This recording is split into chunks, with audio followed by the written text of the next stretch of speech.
नमस्कार, मैं हूं आपके साथ अंजना और आप देख रहे हैं सम्यक महाराष्ट्र न्यूज। आइए बढ़ते हैं आज की बड़ी खबर की ओर।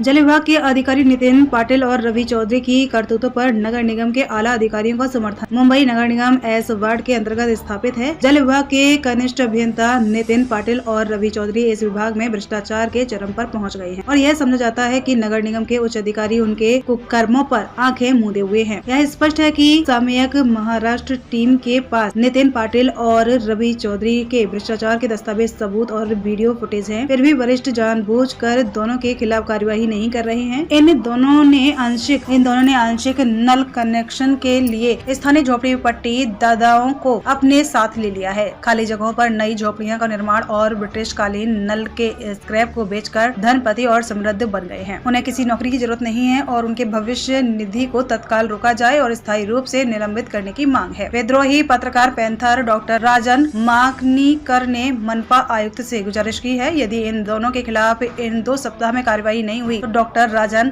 माकनीकर आंदोलन की कमान संभालेंगे। डॉक्टर माकनीकर ने कहा कि भले ही इन 2 चोरों ने राजनीतिक शरण ले ली हो, लेकिन कानून के सामने कोई बड़ा नहीं है। अब लक्ष्य इन दोनों को पकड़कर स्थायी घर में बसाना है, क्योंकि ऐसे लोग समाज के लिए नासूर हैं। इस कारण सही समय पर उचित इलाज कराना जरूरी है। शक्ति और धन के साथ मस्त बाल रंगा बिल्ला की जोड़ी जो जल्दी घर जाने के लिए उपयुक्त है। हमने इन चोरों की शिकायत EOW विभाग को भी कर दी है और इनकी वंशावली संपत्ति की जांच कराना बहुत जरूरी है। 15-20 वर्षों तक एक ही विभाग में एक ही कार्यालय में काम करने के बाद यह जोड़ी मौज मस्ती करने के लिए भ्रष्टाचारी जानी जाती है। यदि शीघ्र कार्यवाही नहीं की गई तो एस वार्ड नगर निगम कार्यालय पर विरोध प्रदर्शन किया जाएगा। समाज भूषण डॉक्टर राजन माकनीकर का मानना है कि जल्द से जल्द इन दोनों को सस्पेंड कर देना चाहिए। साथ ही पेंशन और भविष्य निधि को स्थायी रूप से बंद किया जाना चाहिए और इसकी वंशानुगत संपत्तियों की जाँच करनी चाहिए और उनकी संपत्ति जब्त की जानी चाहिए। ऐसी सख्त कार्यवाही से अन्य अधिकारियों में भ्रष्टाचार का भय पैदा होगा तथा कार्य में पारदर्शिता आएगी। यह भी पता चला है कि जलदाय विभाग की जमीनें भी बेच दी गई हैं। रिक्त 7-8 माह से कम उस जगह से पाइप निकालकर बेचने के बाद अब इस जगह पर महादेव नाम से मेडिकल सेंटर